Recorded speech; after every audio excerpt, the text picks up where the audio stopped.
నిర్వికల్పా నిరాబాధ నిర్భేదాభేదనాశిని నిర్నాశా మృత్యుమథని నిష్క్రియా నిష్పరిగ్రహ. నిర్వికల్ప, వికల్పములు లేనిది. వికల్పము అంటే భ్రాంతి. ఏ విధమైన వికారాలు భ్రాంతులు లేనిది అమ్మవారు. లేనిదాన్ని ఉన్నట్లు, ఉన్నదాన్ని లేనట్లు, మంచిని చెడుగాను చెడును మంచిగాను అనుకోవడమే భ్రాంతి. జ్ఞానస్వరూపము అమ్మవారు. భ్రాంతి లక్షణాలు అమ్మవారికి ఉండవు. వికల్పములు లేనిది అని ఈ నామానికి అర్థం. నిరాబాధ, బాధలు వ్యధలు లేనిది. అన్ని బాధలకు కారణాలు అవివేక, అజ్ఞాన, వికల్పాలు. ఇవి లేనిది కాబట్టి అమ్మవారు నిరాబాధ అని చెప్పబడింది. నిర్భేద, భేదము లేనిది. ఇతరమనేది ఉన్నప్పుడు భేదము వర్తిస్తుంది.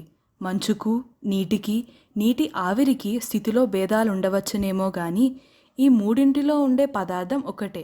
అలాంటిదే అమ్మవారు కూడా. భేదము లేనిది అని ఈ నామానికి అర్థం. భేదనాశిని, భేదములను పోగొట్టునది.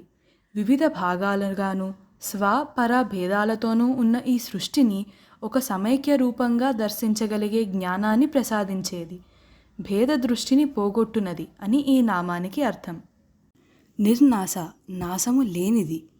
సత్యం జ్ఞానమనంతం బ్రహ్మ అని తైత్తిరీయోపనిషత్తు చెబుతుంది. సత్యము, జ్ఞానము, అనంతము అనే 3 లక్షణాలే పరబ్రహ్మ స్వరూపమైన అమ్మవారు. నిజమైన అస్తిత్వము కలిగినదే అమ్మవారు. మనము తెలుసుకుంటూ పోయి దేనియందు లీనమవుతామో అది జ్ఞానము. ఆద్యంతము లేక ఎల్లప్పుడూ ఉండటమే అనంతము. కాబట్టి అమ్మవారికి నాశ లక్షణం ఉండదు. ఆవిడ యందు ఈ సృష్టి స్థితిలయాలు వర్తిస్తాయి గాని ఆవిడకు ఉండవు. నాశము లేనిది అని ఈ నామానికి అర్థం. మృత్యుమథని, మృత్యుభావమును మృత్యువును పోగొట్టునది. చనిపోవడం కంటే చనిపోతామన్న భావమే అసలైన మృత్యు లక్షణం. పరీక్షిత్తు తాను మృతుడనవుతాను అని చెప్పినప్పుడు సుఖయోగి ముందు ఆ భావాన్ని మర్చిపో, ఇక మిగిలినదంతా అమృతత్వమే అన్నాడు. అలాగే ముందు మనలోని మృత్యుభావాన్ని మదనం చేస్తుంది అమ్మవారు. అటుపైన ఆత్మస్వరూపమైన మనకు మృత్యువు ఉండదు. పంచభూతాత్మికమైన దేహానికే ఉంటుంది అనే జ్ఞానాన్ని కలిగిస్తుంది. మృత్యుభావనను మృత్యువును పోగొట్టునది అని ఈ నామానికి అర్థం. నిష్క్రియ, క్రియలు లేనిది. క్రియలు 2 రకాలు, చేయవలసినవి, చేయకూడనివి. ఇవి మనకి ఉంటాయి. లేని వాటిని పొందడం కోసం చేసే పనులు మనకి ఉంటాయి. ఈ ప్రపంచమంతా తనలోంచే వచ్చినప్పుడు ఆ అమ్మవారు ప్రత్యేకంగా పొందాల్సినవి ఉండవు. కాబట్టి ఆమె నిష్క్రియ. నిష్పరిగ్రహ, స్వీకరణ, పరిజనాదులు లేనిది. పరిగ్రహము అంటే స్వీకరించడం, పరివారం, భార్య మొదలైన అర్థాలున్నాయి. మనకి, మన వారికి అని సంపదలు పోగు చేయడం వంటివి మనకి ఉంటాయి. ఇలాంటి కోరికలు, అవసరాలు అమ్మవారికి ఉండవు. అందువలన అమ్మవారు నిష్పరిగ్రహ అని చెప్పబడింది. గ్రహ అంటే పట్టుకోవడం, పరిగ్రహ అంటే గట్టిగా పట్టుకోవడం. మనస్సుకు ఉండే మొండి పట్టుదల, అభిప్రాయాలు మొదలైనవి మన అసలైన పరిజనలు. కాబట్టి మన మనస్సుకు అంటి ఉండే వీటిని తొలగించి మనల్ని సరిదిద్దుతుంది. స్వీకరించడం, పరిజనాదులు లేనిది అని ఈ నామానికి అర్థం.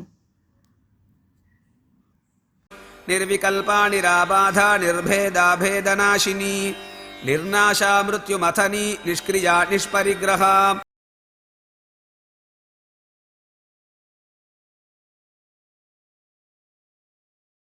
నిస్తులా నీల చికురా నిరపాయా నిరత్యజా దుర్లభ దుర్గమా దుర్గా దుఃఖహంత్రీ సుఖప్రదా.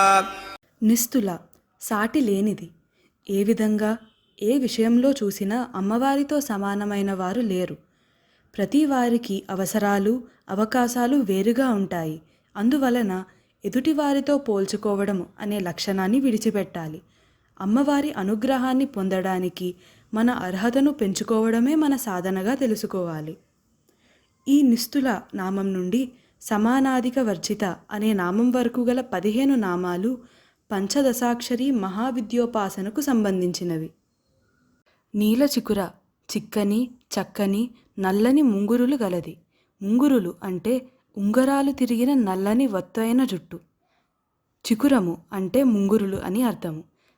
అమ్మవారి ముంగురులు సహజ స్వభావ సిద్ధంగానే తుమ్మెద రెక్కల నల్లదనం, వంకరదనం, నునుపుదనం, చిక్కదనం, చక్కదనం కలిగి ఉన్నాయి. నిరపాయ, అపాయములు లేనిది. మనకు కలిగిన అపాయాలు ప్రమాదాలే తెలుస్తాయి కానీ తొలగిన అపాయాలు ప్రమాదాలు తెలియవు. అమ్మవారు వెనుక ఉండి తన సంతతిని రక్షించుకుంటూనే ఉంటుంది. అపాయం అంటే ఎడబాటు అని అర్థం కూడా ఉంది. అమ్మవారికి అయ్యవారితో ఎప్పుడూ ఎడబాటు ఉండదు. అయ్యవారు విషం తిన్నా కూడా అమ్మవారి మాంగల్య బలం ఏ అపాయము రాకుండా చేసింది. నిరత్యయ, అతిక్రమింప వీలు లేనిది. అమ్మవారు సర్వాంతర్యామిని కాబట్టి వాయువు, సూర్యుడు, అగ్ని మొదలైన వారందరూ కూడా వారికి కేటాయించిన విధులను అమ్మవారి అనుజ్ఞతో నిర్వహిస్తూ ఉంటారు. అమ్మవారు మహారాజ్ఞి కాబట్టి ఆమె ఆజ్ఞను అతిక్రమింప వీలు లేదు అని తైత్తిరీయోపనిషత్తులో పేర్కొనబడినది. అత్యయము అనే పదానికి వినాశము లేదా అంతము అనే అర్థం కూడా ఉంది. అమ్మవారు అంతా వ్యాపించి అంతము లేని లక్షణము కలది. దుర్లభ, పొందసఖ్యము కానిది. మన ఊహలకు అందనిది, మాటలతో చెప్పలేనిది అమ్మవారు. ప్రవచనాలకు, నిర్వచనాలకు అందనిది. అసలు అమ్మవారి మీద భక్తి ఏర్పడడానికే ఆవిడ అనుగ్రహం ఉండాలి. ఆ అనుగ్రహం కలిగిన ఎన్నో జన్మలకు ఎంతో సాధన చేసిన తర్వాత గాని అమ్మవారి దర్శన భాగ్యం పొందలేము.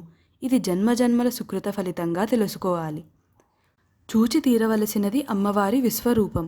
కానీ గొప్ప సాధన, అమ్మవారి అనుగ్రహం ఉంటే కానీ చూడసఖ్యము కాని విశ్వరూపం అమ్మవారిది. సమీపించడం అంత సులభ సాధ్యం కానిది అమ్మవారు. దుర్గమ, గమింప సఖ్యము గానిది. గమము అంటే ప్రయాణము లేదా త్రోవ, మార్గము, దాటడము అనే అర్థాలు ఉన్నాయి. కాబట్టి ఈ లౌకిక జీవన విధానములో మనము అనుసరించే పద్ధతులకు అందనిది. ఇది ఒక అర్థం. ఆధ్యాత్మిక మార్గంలో అంతర్ముఖత్వం అనే ప్రయాణం ద్వారా అమ్మవారిని పొందవచ్చు. దుర్గం అంటే పెద్ద కోట అనే అర్థం కూడా ఉంది. పెద్ద కోటలాగా తన వారిని కాపాడుతుంది కాబట్టి దుర్గమ. దుర్గ అంటే దుర్గాదేవి. దుర్గముడు అనే రాక్షసుని చంపడం వలన అమ్మవారికి దుర్గ అని పేరు వచ్చింది. మనలోని చెడ్డ స్వభావాలను పోగొట్టి కష్టమైన పనులు చేయవలసి వచ్చినప్పుడు మనలోని శక్తి స్వరూపినిగా అమ్మవారు మనలను ఆదుకుంటుంది. దుర్గలు మొత్తం 9 మంది ఉంటారు.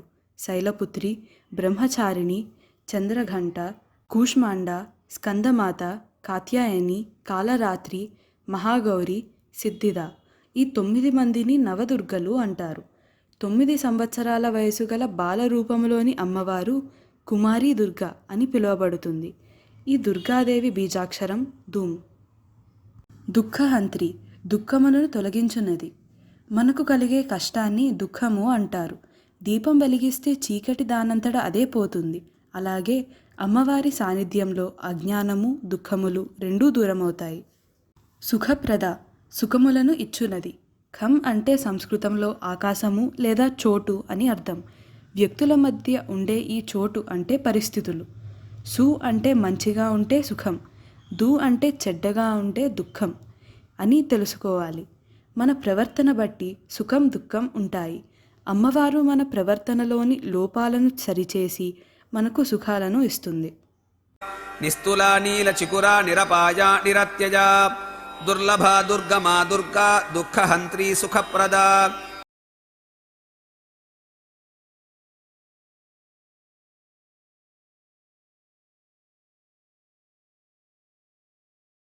దుష్టదూరా దురాచార శమనీ దోషవర్జిత సర్వజ్ఞ సాంద్ర కరుణా సమానాధికవర్జిత. దుష్టదూర, దుష్టత్వము అంటనిది, దుష్టులకు అందనిది.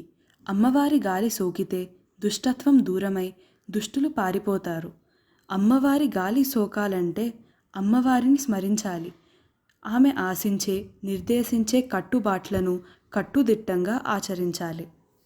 దురాచార శమని, చెడు నడవడికను పోగొట్టునది.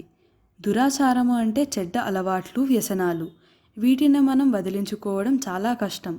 అమ్మవారిని ఆశ్రయించిన వారికి అమ్మవారే వీటి నుండి విముక్తి కలిగిస్తుంది, సదాచార సంపన్నులుగా చేస్తుంది. దోషవర్జిత, దోషములచే విడిచిపెట్టబడింది. దోషములు అమ్మవారి దగ్గరికి చేరలేవు. అమ్మవారికి ఎటువంటి దోషాలు అంటవు. దోషములు లేనివారు అంటూ ఎవరూ ఉండరు. ఏ చిన్న దోషము ఉన్నా సరే వాటి నుంచి విముక్తి కోసం అమ్మవారి పాదాలను ఆశ్రయించవలసిందే. సర్వజ్ఞ, అన్నిటినీ తెలిసింది. అమ్మవారికి తెలియని విషయం లేదు. అన్నీ తెలిసిన సంపూర్ణ జ్ఞాన స్వరూపిణి. దేశ కాల జ్ఞానం తెలుసు. అందుకే ఆవిడ సర్వజ్ఞ. సాంద్ర కరుణ, గొప్ప దయగలది. కారుణ్యం రూపం ధరించి అమ్మవారైంది. ఘనీభవించిన కరుణారసం అమ్మవారు అని అర్థం. అమ్మవారి కారుణ్యాన్ని వర్ణించడం గొప్ప గొప్ప విద్వాంసులకు కూడా కష్టమైన పని. కారుణ్య స్వరూపము మాతృమూర్తి అయితే అది అమ్మవారు. సమానాధిక వర్జిత, ఎక్కువ తక్కువ భేదాలచే విడవబడినది అనగా ఎక్కువవారు తక్కువవారు లేనిది. అమ్మవారికి అందరూ సమానులే. అందుకని సమానాధిక వర్జిత అని పిలువబడుతుంది.